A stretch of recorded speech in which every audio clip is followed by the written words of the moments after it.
परमात्मा की भक्ति किस लिए करें? ना करने से क्या हानि है, करने से क्या लाभ है? तो क्या बताते हैं कि नर से तीतु पशुआ कीजे, गद्दा बैल बनाई, ये 56 भोग कहाँ मन बोरे, कहीं कुरडी चरने जाई। अब क्या बताते हैं कि जो ये भक्ति नहीं करते और करते हैं तो अपने शास्त्र अनुकूल नहीं करते, पूर्ण परमात्मा की भक्ति शास्त्र अनुकूल नहीं करते, परम संत की खोज नहीं करते, और वो भक्ति करके भी जीवन व्यर्थ कर रहे हैं। क्या बताते हैं कि सुखदेव ने 84 भुगती बना पजावे खरवो, तेरी क्या बुनियाद पुरानी तू पेंडा पंथ पकड़वो हो। सुखदेव एक ऋषि हुए हैं और उनके अंदर पूर्व जन्म के एक ऐसी पिछले संस्कार थे कि बचपन से उसमें एक सिद्धि थी आकाश में उड़ जाने की। आकाश में उड़ जाने की सिद्धि थी। पुण्यात्मा, आज कोई व्यक्ति इस संसार में ऐसा हो कि आकाश में उड़ जा, सारा विश्व उसके साथ हो ले, भगवान मान के पूजने लग जाए, क्योंकि हम अध्यात्म मार्ग से इतनी दूर हैं, अध्यात्म ज्ञान से हम बहुत दूर हैं। और परमात्मा क्या बताते हैं कबीर जी कि सुखदेव ऋषि आकाश मार्ग से स्वर्ग चला जाता था और उसने गुरु धारण नहीं कर रखा था। तो सबसे पहले सत्संग में ज्ञान दिया जाता है कि भक्ति की आवश्यकता क्यों पड़ी है, फिर भक्ति के लिए किन किन वस्तुओं की आवश्यकता है। तो सबसे पहले गुरु होना चाहिए। सुखदेव ऋषि जी का गुरु नहीं था और पिछले जन्म की उसकी भक्ति से बैटरी चार्ज थी। अब जैसे किसी के घर इन्वर्टर होता है, इन्वर्टर की बैटरी फुल हो चुकी हो और चार्जर हटा दिया जाए तो फिर भी काम करती है, बल्ब भी जलते हैं, पंखे भी चलते हैं, वो अपना काम कर रही है। लेकिन चार्जर ना लगने से वो फिर एकदम डाउन हो जाएंगी बैटरी उसकी और सब सुविधाएं खत्म हो जाएंगी।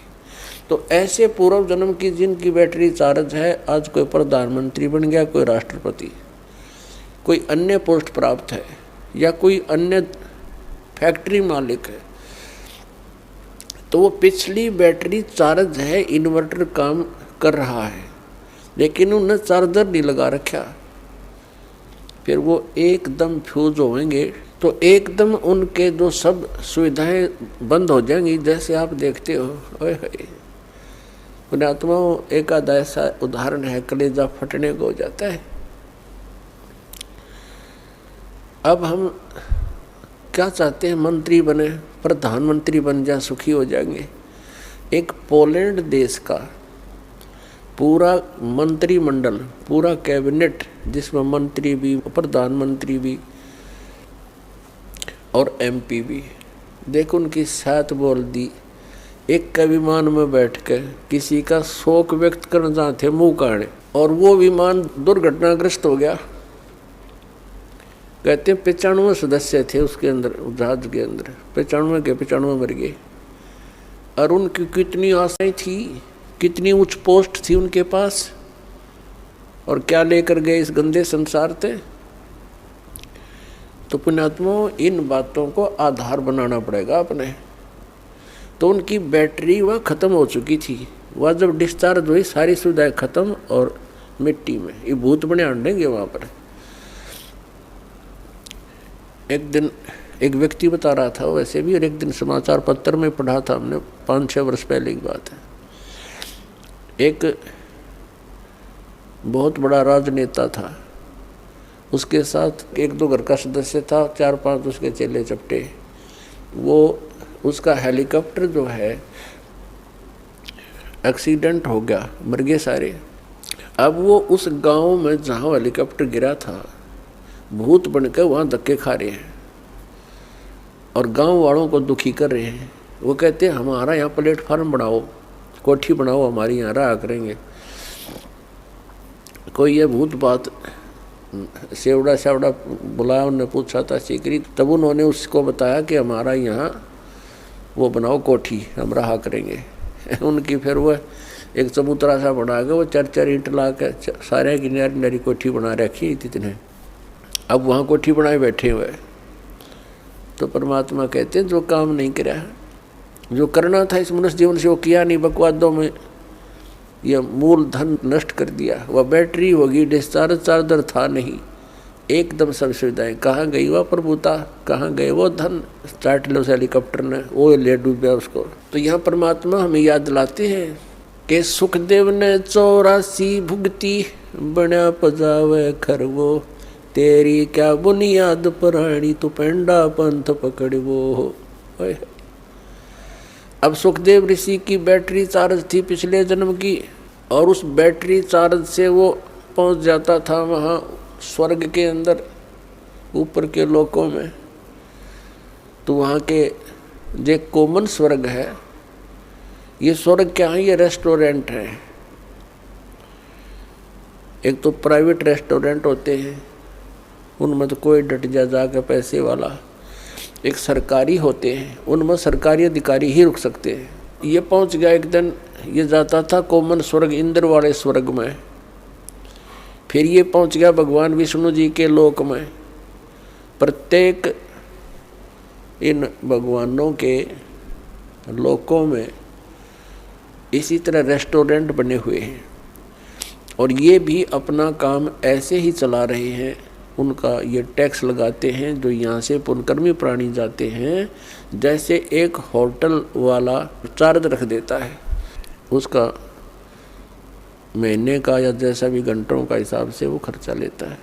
सुखदेव ऋषि जब पहुँचे स्वर्ग में, वहाँ के होटल में, विष्णु जी वाले बड़े होटल में, तो वहाँ एक रूल बना रखा उन्होंने कि जिसने गुरु धारण कर रखा हो वही व्यक्ति यहाँ आ सकता है, इसमें सटे पा सकता है।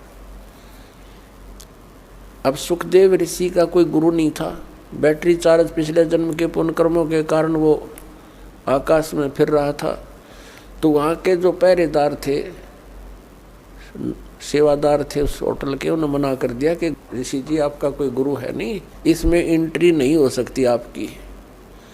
वो अड़ गया उनके साथ कि तुम पहले व्यक्ति देखे हो हमने, मैं तो ऐसे जाता हूँ, वहाँ भी जाता था, इंद्र के लोक में जाता था। उन्होंने कहा जी वहाँ जाते होगे पर यहाँ नहीं जा सकते आप, ये भगवान विष्णु का आदेश है। उसने कहा कि मेरे को विष्णु जी से मिलाओ। वो तांडी पाक रहा था, हल्दी की गांठ से पंसारी बन गया। अब उन पहरेदारों ने जाके बता दिया कि भगवान ऐसे ऐसे एक सुखदेव नाम के ऋषि हैं, उनका कोई गुरु है नहीं, और उन्होंने हट कर रखा है अंदर प्रवेश करने की, आपका क्या आदेश है। और उसने ये कहा कि मुझे भगवान विष्णु से मिलाओ। भगवान विष्णु आए बाहर। अब ऋषि ने तो ये सोचा था सुखदेव जी ने कि मुझे देखकर जैसे इंद्र दौड़ा आता था ऐसे सीने से लगाएगा कि वाह बड़ी भक्ति कर रखे, यहाँ पहुँच गए। लेकिन मर्यादा बहुत बड़ी चीज़ होती है भक्ति मार्ग में। तो विष्णु जी ने उनको सीधे मुँह बात नहीं की और कहा यहाँ कैसे आए ऋषि जी।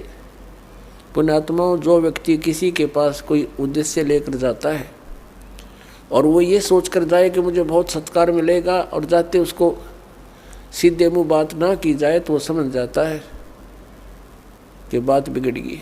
आधी तो उसकी भांग वहीं उतर गई जब भगवान ने नो पूछा तू यहाँ किस लिए आया। तब उसने कहा जी मैं उस दिन यहाँ व्यतीत करना चाहता हूँ आपके रेस्टोरेंट में, इस स्वर्ग में। तो विष्णु जी को पता तो था ही। फिर उन पार्षदों से पूछा, सेवादारों भाई तुमने क्यों नहीं एंट्री होने दी ऋषि जी की। तो सेवादारों ने बताया जिनका गुरु नहीं है। तो भगवान ने कहा सुखदेव आप जा सकते हैं, बगैर गुरु वाले व्यक्ति को हम इसमें प्रवेश नहीं होने देते, आप जाइए।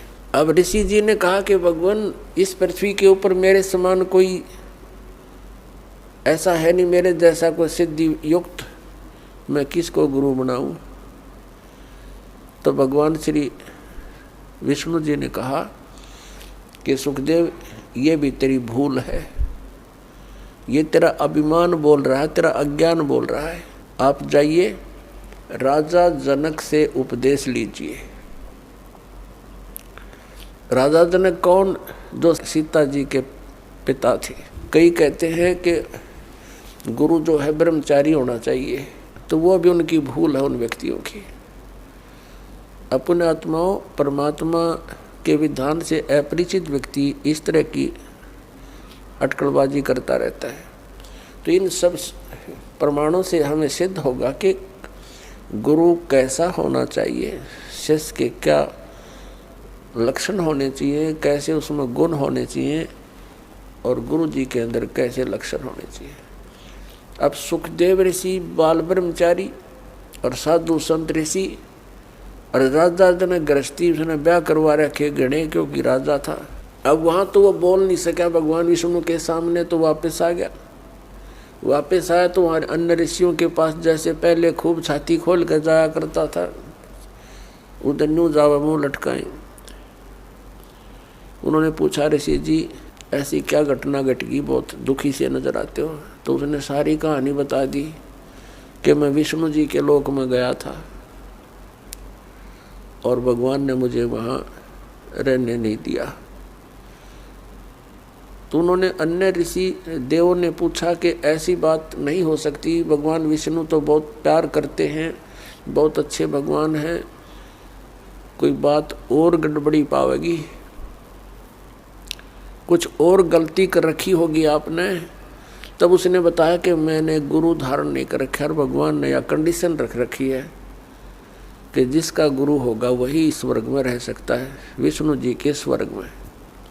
तब अन्य जितने भी देव ऋषि थे उन्होंने कहा, ऋषि जी आप तो बहुत भारी भूल किए बैठे हो, हमने तो ये सोचा था आपने कोई गुरु बना रखा होगा,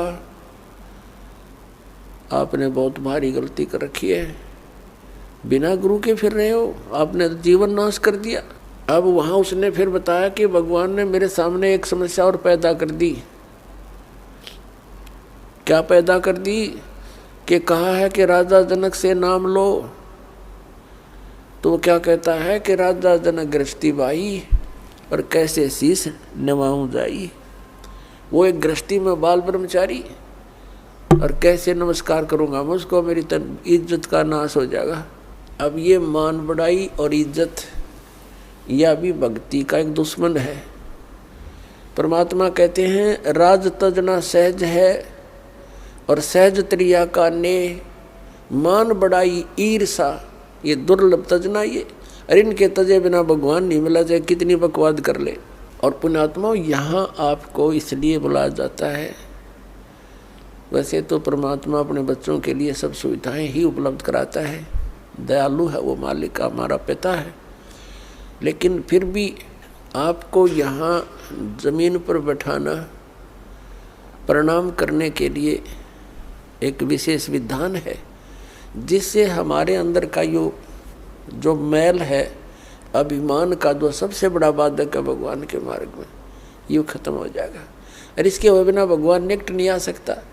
अब जरा सा भी मैल कहीं पर हो, तार के बीच में कनेक्शन ले रखा हो तो लाइट नहीं आएगी, लाइट नहीं आई तो फिर फायदा क्या, वो सारे सांग के जोड़न का।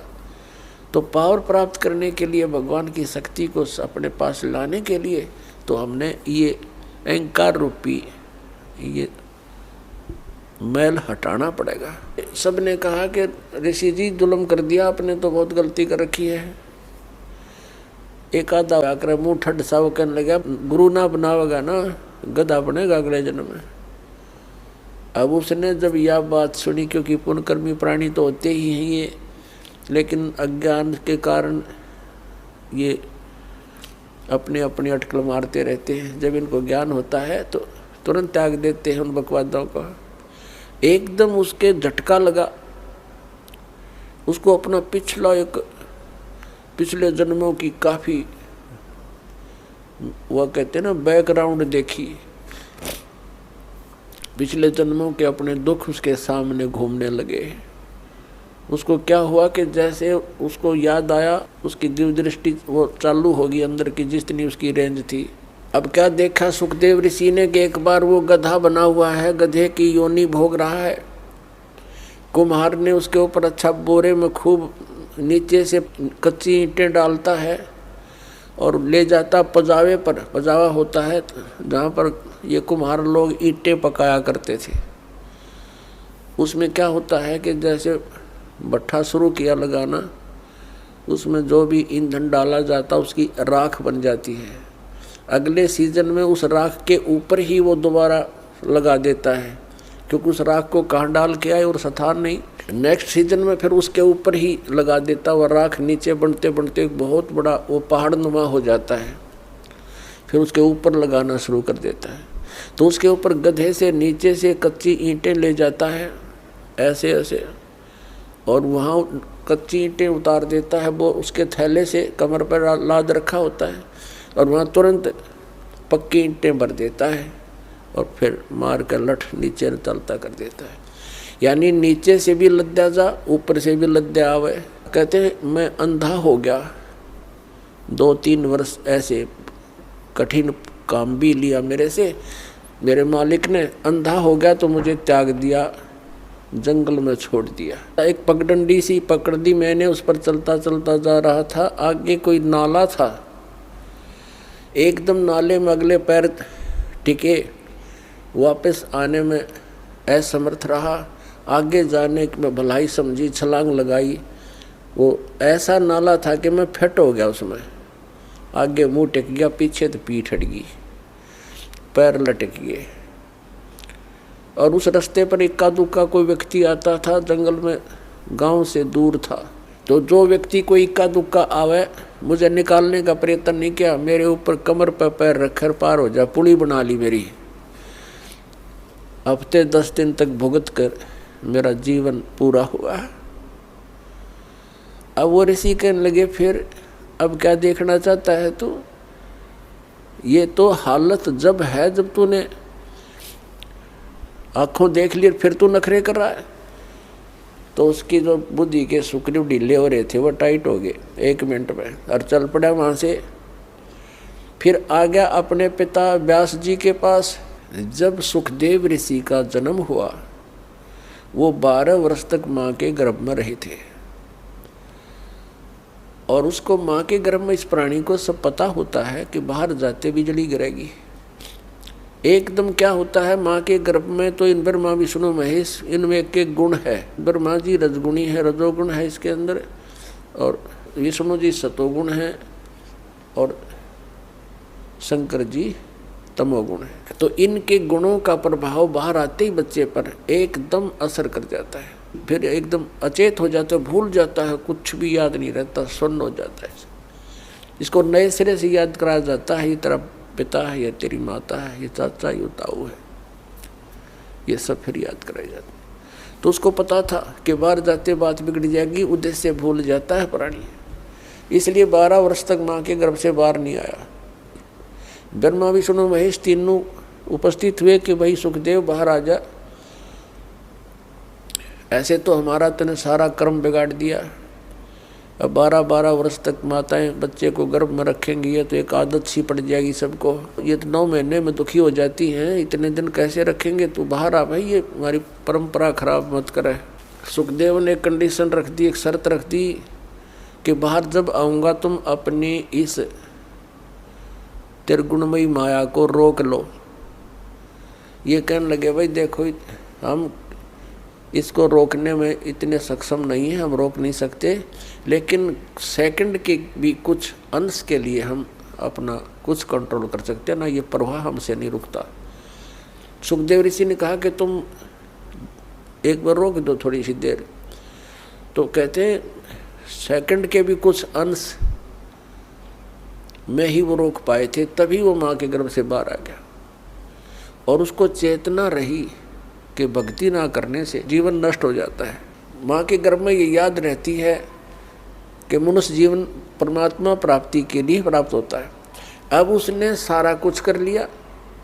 माँ के गर्भ से बाहर आते ही अपनी और नाल को, जो सुंडी से लटकी होती है, माँ की नाभि से कनेक्शन होता, जेर सी, उसने अपने कंधे पर डाल के और उठ कर चल पड़ा।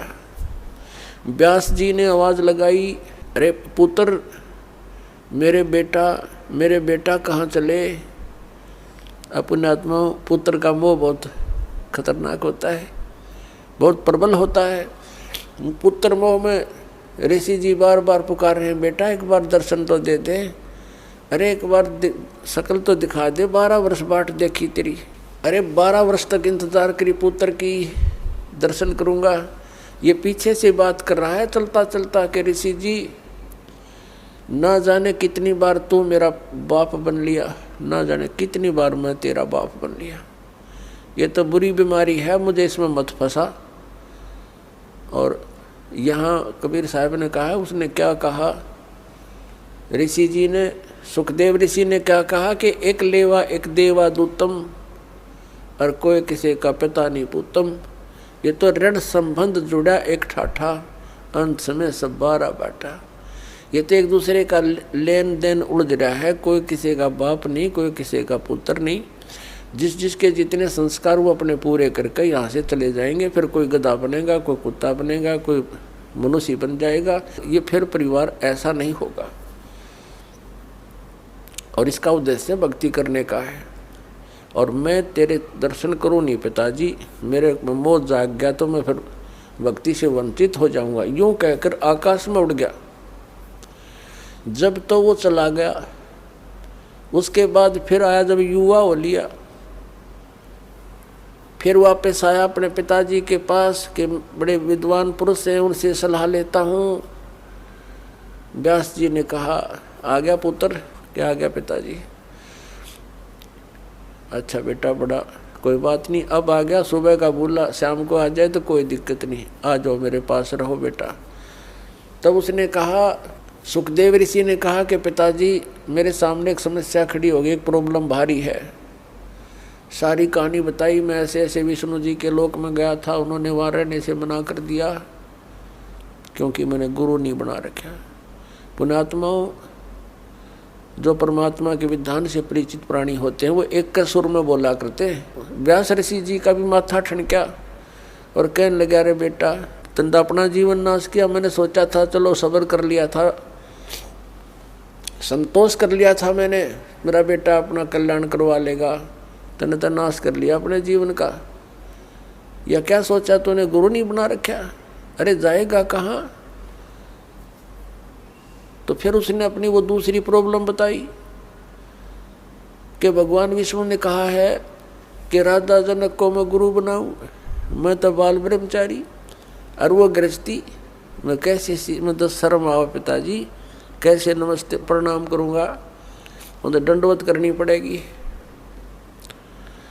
तब ऋषि ने, उसके पिता ने कहा, बेटा यदि भक्ति करना चाहता है और इन दुखों से बचना चाहता है तो ये क्रिया तो बेटा करनी पड़ेगी यार। जब भगवान ने कह दिया, जब परमात्मा का आदेश हो गया, फिर अगर मगर करे तो विद्वान काहे का? तेरी 2 दिन की बैटरी चार्ज है, फिर ब्रेन मैटी होगी तेरी बेटा। तो विद्वान कहा का तो जीवन नष्ट कर रहा है और मुझे भी कलंकित करेगा। जाकर नाम ले बेटा, जीवन नाश ना करे। तब वो गया राजा जनक के पास। अपने आत्मा राजा जनक के पास जब ऋषि जी पहुँचे, राजा जनक ने अपने सेवकों को, नौकरों से कहा, भाई आसन लगा दो, महर्षि जी आए हैं, आज हमारे भाग्य उदय हो गए, आसन लगा दो, बढ़िया बढ़िया कपड़े लगा दो, फूलों से सजा दो। उन्होंने 1 मिनट में कहते ही कर दिए, आसन लगा दिया। तो कहा राजा जनक ने कि ऋषि जी विराजो, बैठो आसन पर। जमीन पर बैठ गया, कहने लगा, मैं आपको गुरु बनाने आया हूँ, आसन पर नहीं बैठ सकता। अब राजा जनक का यकीन नहीं हुआ, जचा नहीं ये बात, ये ऋषि तो सरफरे होते हैं, किसी ने कुछ कह तो नहीं दिया इसको, क्योंकि ये श्राप भी दे सकते हैं, ये तो विषैले सर्प भी होते हैं इनके पास, ये श्राप देने की भी एक पावर रखते हैं। राजा जनक चिंतित हो गया कि भगवान कोई गलती हो तो माफ़ करना ऋषि जी, हम तो गृहस्थी व्यक्ति हैं, किसी नौकर ने कुछ कह दिया हो आपको, माफ़ कर देना। आप नीचे ना बैठो, मैं ये सहन नहीं कर सकता, क्योंकि ऋषि एक नीचे बैठे, कोई गलती हो तो माफ़ करो। तो कहने लगा नहीं आज मैं ऊपर नहीं बैठ सकता क्योंकि मैं आपको गुरु बनाने आया हूँ। उसने सारी कहानी सुना दी, ऐसे ऐसे मैं विष्णु लोक में गया था और भगवान का आदेश है मैं आपको गुरु बनाने आया हूँ। एक बार तो यकीन हुआ नहीं राजा जनक को, फिर भगवान विष्णु का उसने जब साथ में संपट ला दिया फिर वो मान गए कहाँ भी ये नाम लेने आया। लेकिन दीक्षा देने से पहले शिष्य की थोड़ी बहुत कुछ उसको सेट करना पड़ता है। जैसे अब दास आपको ज्ञान देता है, पूरा विधान बताता है, जो समझदार भक्त आते हैं प्रथम बार आते हैं तो इस ज्ञान से प्रभावित होकर वो इस दास को एक संत मानकर नाम लेते हैं और फिर विश्वास दृढ़ता से उस पर लगते हैं तो लाभ मिलता है। नाम भी ले लें, विश्वास गुरु पर होता नहीं तो उसको लाभ नहीं हुआ करता। अध्यात्म मार्ग को बच्चों का खेल नहीं है। तो राजा जनक ने कहा जी सुबह नाम दूंगा स्नान करके, आप रात को रेस्ट करो।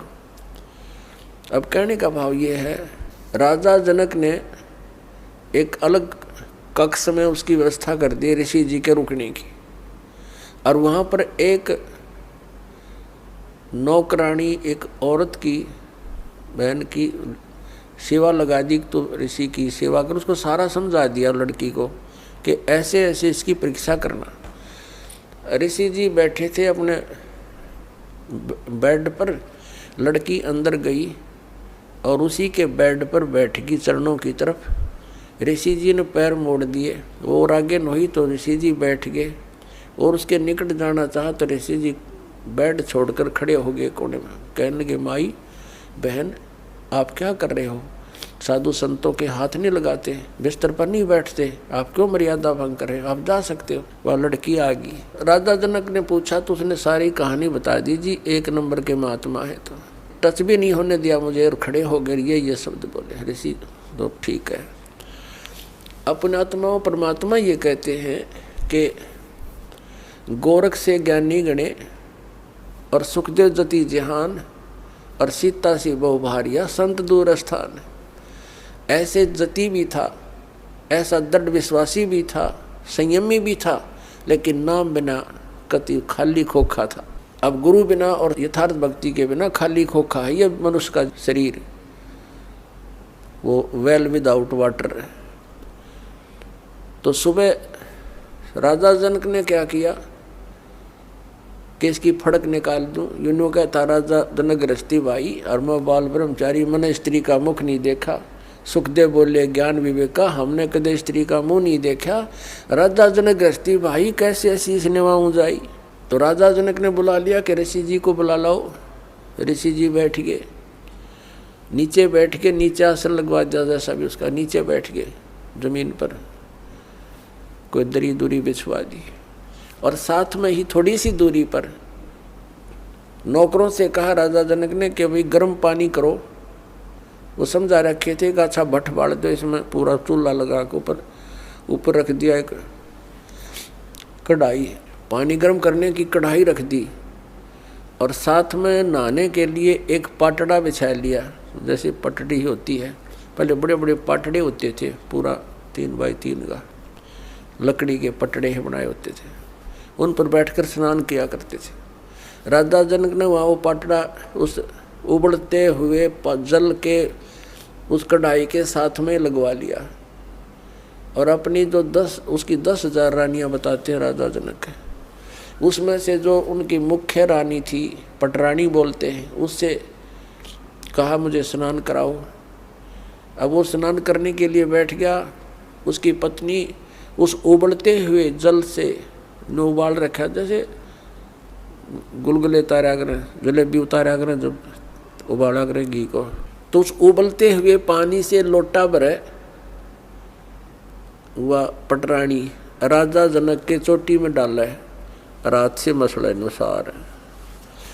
और वो सुखदेव ऋषि नो हुआ पाछे ने जलेगा भी हो, वह लोटा गिरा और पाछे ने सरके जल गया। तब राजा जनक ने कहा कि ए बाल ब्रह्मचारी, ए व्यास के बेटा, मैं गृहस्थी हूँ और मेरे स्नान करने के बाद जो पानी गटर में जा रहा है, ये नाली में जा रहा, तो इसमें उंगली दे दे बेटा। तब जानूंगा तो किसा बाल ब्रह्मचारी है। न बोला मैं ना दूं, आज जड़ जा मेरा आता है। राजा बिहंस देई तब तारी, और हमें स्नान करावे नारी। ए ब्रह्मचारी तेरे तत्या नारी अच्छी, सही मंत्र के जाप से इसका शरीर ऐसा सॉलिड हो चुका है और आप भटक रहे हो, धक्के खा रहे हो। शरण पकड़ दिए बाल ब्रह्मचारी, एकदम कति नतमस्तक हो गया। तो पुण्यात्माओं, या फड़क निकले बिना गुरु बनाने का कोई यूज भी नहीं, लाभ नहीं हो जीव को। जब तक आपको गुरु जी पर विश्वास नहीं होता, इतना धारण नहीं करना चाहिए। फिर अग्रम अग्रम करते हो तो भक्ति खंड हो जाती है। तो उस दिन के बाद राजा जनक के प्रति उसकी पूरी श्रद्धा होगी। उसने सिर्फ ये चमत्कार देखकर गुरु पर विश्वास हो गया। विश्वास केवल इन चमत्कारों से नहीं, वो तो पुरानी कथाएं हैं, जैसा उनको लाभ हुआ, कितना लाभ हुआ। राजा जनक से उपदेश लेने के बाद सुखदेव ऋषि स्वर्ग में गया, बस विष्णु लोक में विराजमान है, और पुण्य खत्म होते फिर यहाँ धक्के खाओगा। तो इस ज्ञान को आधार बना कर गुरु बनाना है और भक्ति करनी, अपना कल्याण करवाना है। बोलो सतगुरुदेव।